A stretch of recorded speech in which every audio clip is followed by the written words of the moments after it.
اعوذ باللہ من الشیطان الرجیم بسم اللہ الرحمن الرحیم۔ دوستو، زکوٰۃ کا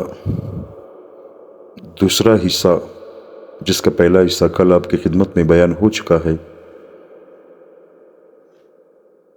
حضرت عبداللہ بن زبیر رضی اللہ تعالیٰ عنہما فرماتے ہیں، میں نے حضرت عائشہ اور حضرت اسماء رضی اللہ تعالیٰ عنہما سے زیادہ سخی کوئی عورت نہیں دیکھی۔ البتہ ان دونوں کی سخاوت کا طریقہ الگ تھا۔ حضرت عائشہ تھوڑی چیز جمع کرتی رہتی، جب کافی چیزیں جمع ہو جاتی تو پھر ان کو تقسیم فرما دیتی، اور حضرت اسماء تو اگلے دن کے لیے کوئی چیز نہ رکھتی، یعنی جو کچھ تھوڑا بہت آتا اسی دن تقسیم کر دیتی۔ حضرت عبد الرحمن بن کعب بن مالک رحمۃ اللہ علیہ کہتے ہیں، حضرت معاذ بن جبل رضی اللہ تعالیٰ عنہ بہت سخی نوجوان اور بہت خوبصورت تھے، اور اپنی قوم کے نوجوانوں میں سب سے زیادہ فضیلت والے تھے۔ وہ کوئی چیز بچا کر نہیں رکھتے تھے، چنانچہ وہ قرض لیتے رہے اور دوسروں پر خرچ کرتے رہے، یہاں تک کہ سارا مال قرض میں گر گیا۔ اس پر وہ حضور صلی اللہ علیہ وآلہ وسلم کی خدمت میں گئے اور حضور صلی اللہ علیہ وآلہ وسلم سے عرض کیا کہ وہ قرض خواہوں سے کہیں کہ وہ میرا قرض معاف کر دے۔ چنانچہ حضور صلی اللہ علیہ وآلہ وسلم نے ان کی سفارش فرمائی، لیکن قرض خواہوں نے انکار کر دیا۔ اگر یہ قرض خواہ کسی کے کہنے کی وجہ سے کسی کا قرض معاف کرنے والے ہوتے تو حضور کی وجہ سے ضرور معاف کر دیتے۔ آخر حضور نے ان کا قرض ادا کرنے کے لیے ان کا سارا مال بیچ دیا، یہاں تک کہ حضرت معاذ رضی اللہ تعالیٰ عنہ وہاں سے خالی ہاتھ اٹھے، ان کے پاس کوئی چیز نہ بچی۔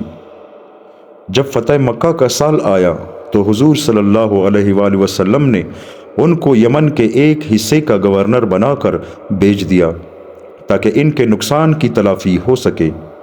حضرت معاذ یمن میں گورنر بن کر ٹھہرے رہے، اور وہ سب سے پہلے آدمی ہیں جنہوں نے اللہ کے مال سے یعنی زکوٰۃ کے مال سے تجارت کی۔ چنانچہ یہ یمن میں ٹھہر کر تجارت کرتے رہے، یہاں تک کہ ان کے پاس مال جمع ہو گیا، اور اتنے عرصے میں حضور صلی اللہ علیہ وآلہ وسلم کا بھی انتقال ہو گیا۔ جب یہ مدینہ واپس آئے تو حضرت عمر نے حضرت ابو بکر رضی اللہ تعالیٰ عنہما سے کہا، اس آدمی یعنی حضرت معاذ کے پاس قاصد بھیجے، اور جتنے مال سے ان کا گزر اوقات ہو سکے اتنا مال ان کے پاس رہنے دے، باقی سارا مال ان سے لے لے۔ حضرت ابو بکر نے کہا، حضور صلی اللہ علیہ وآلہ وسلم نے ان کو یمن بھیجا اس لیے تھا تاکہ ان کے نقصان کی تلافی ہو جائے، لہٰذا میں تو ان سے از خود کچھ نہیں لوں گا، ہاں اگر یہ خود کچھ دے تو لے لوں گا۔ جب حضرت ابو بکر نے حضرت عمر کی بات نہ مانی تو حضرت عمر حضرت معاذ کے پاس خود چلے گئے، ان سے اپنی اس بات کا تذکرہ کیا۔ حضرت معاذ نے کہا، حضور صلی اللہ علیہ وآلہ وسلم نے مجھے تو اپنے نقصان کی تلافی کے لیے ہی بھیجا تھا، لہٰذا میں تو آپ کی بات ماننے کے لیے تیار نہیں ہوں۔ زکوٰۃ کا مال لے کر انہوں نے تجارت کی تھی، اس سے جو نفع ہوا وہ انہوں نے رکھ لیا اور اصل زکوٰۃ کا مال واپس کر دیا، اس لیے یہ نفع ان کا ہی تھا۔ لیکن حضرت عمر رضی اللہ تعالیٰ عنہ کا مطلب یہ تھا کہ چونکہ اجتماعی مال اس نفع کا ذریعہ بنا ہے، اس لیے سارا نفع نہ رکھے بلکہ بقدر ضرورت رکھ کر باقی نفع بیت المال میں جمع کرا دے۔ یہ فضیلت کی بات تھی۔ کچھ عرصے کے بعد حضرت معاذ کے حضرت عمر رضی اللہ تعالیٰ عنہ سے ملاقات ہوئی تو ان سے حضرت معاذ نے کہا، میں نے آپ کی بات مان لی، جیسے آپ کہہ رہے ہیں میں ویسے کر لیتا ہوں۔ میں نے خواب میں دیکھا کہ میں بہت زیادہ پانی میں ہوں اور ڈوبنے سے ڈر رہا ہوں، اور اے عمر، پھر آپ نے مجھے ڈوبنے سے بچایا۔ پھر حضرت معاذ رضی اللہ تعالیٰ عنہ نے حضرت ابو بکر کے پاس آئے اور ان کو سارا قصہ سنایا، اور اپنا سارا مال لا کر ان کو دے دیا، اور قسم کھا کر ان سے کہا کہ انہوں نے ان سے کچھ نہیں چھپایا۔ چنانچہ اپنا کوڑا بھی سامنے لا کر رکھ دیا۔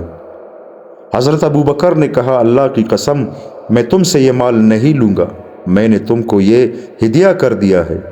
حضرت عمر نے کہا اب حضرت معاذ کا یہ مال لینا ٹھیک ہے، کیونکہ انہوں نے تو یہ سارا مال بیت المال کو دے دیا، جس سے یہ مال ان کے لیے حلال اور پاکیزہ ہو گیا۔ اس کے بعد حضرت ابو بکر صدیق رضی اللہ تعالیٰ عنہ نے ان کو ہدیہ کیا ہے۔ اس کے بعد حضرت معاذ ملک شام چلے گئے۔ حضرت ابن کعب بن مالک رضی اللہ تعالیٰ عنہ فرماتے ہیں حضرت معاذ بن جبل رضی اللہ تعالیٰ عنہ ایک جوان نہایت خوبصورت بہت سخی آدمی تھے، اپنی قوم کے بہترین نوجوانوں میں سے تھے۔ جو بھی ان سے کوئی چیز مانگتا وہ فوراً اسے دے دیتے، اسی وجہ سے کہ وہ قرضہ لے کر دوسروں کو دے دیتے تھے۔ ان پر اتنا قرضہ ہو گیا کہ ان کا سارا مال قرضے میں گر گیا۔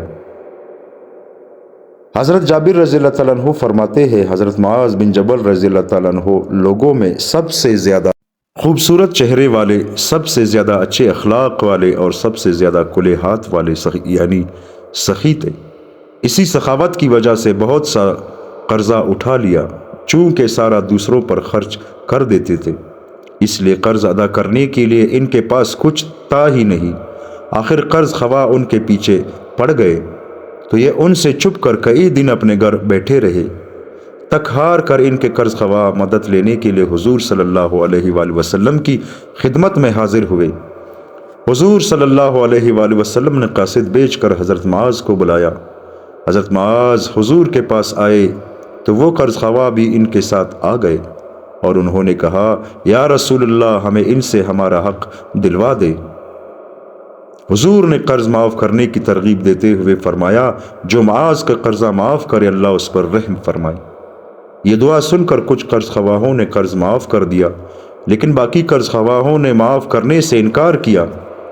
حضور نے فرمایا اے معاذ ان کا قرضہ ادا کرنے کے لیے تم صبر سے کام لو، یعنی سارا مال بھی دینا پڑے تو تم دے دو اور صبر سے کام لو۔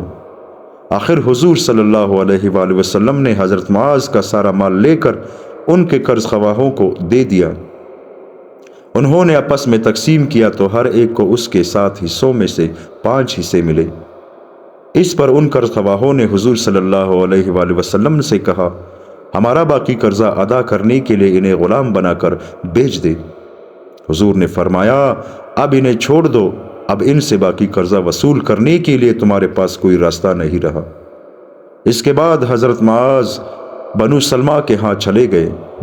وہاں ان سے ایک آدمی نے کہا اے ابو الرحمن چونکہ تم بالکل فقیر ہو گئے ہو اس لیے تم جا کر حضور صلی اللہ علیہ وآلہ وسلم سے کچھ مانگ لو۔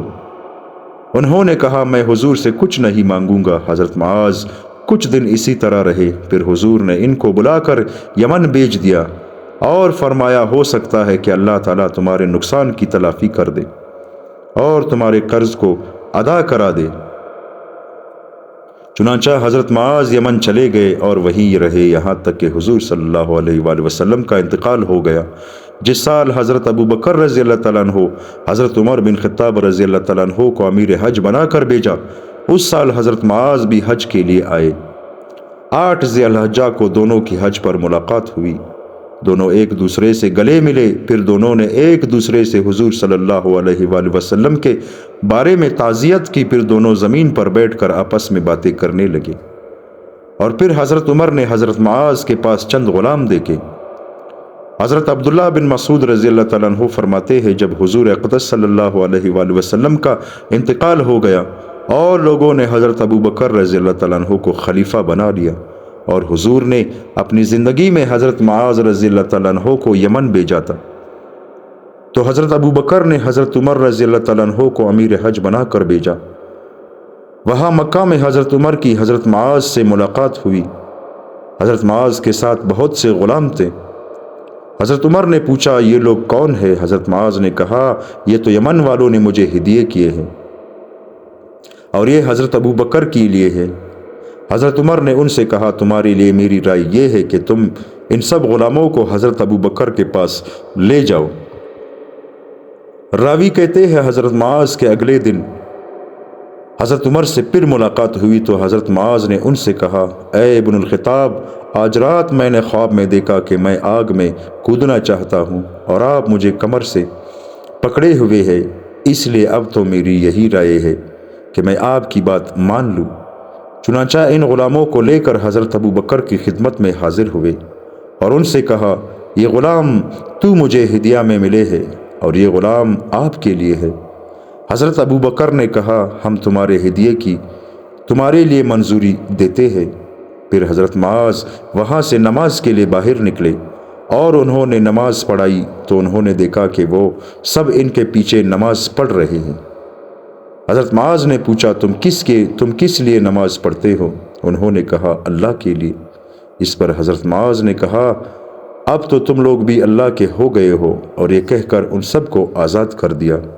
دوستو، اللہ تعالیٰ مجھے اور آپ تمام مسلمانوں کو ان باتوں پر عمل کرنے کی توفیق عطا فرمائے۔ آمین ثم آمین۔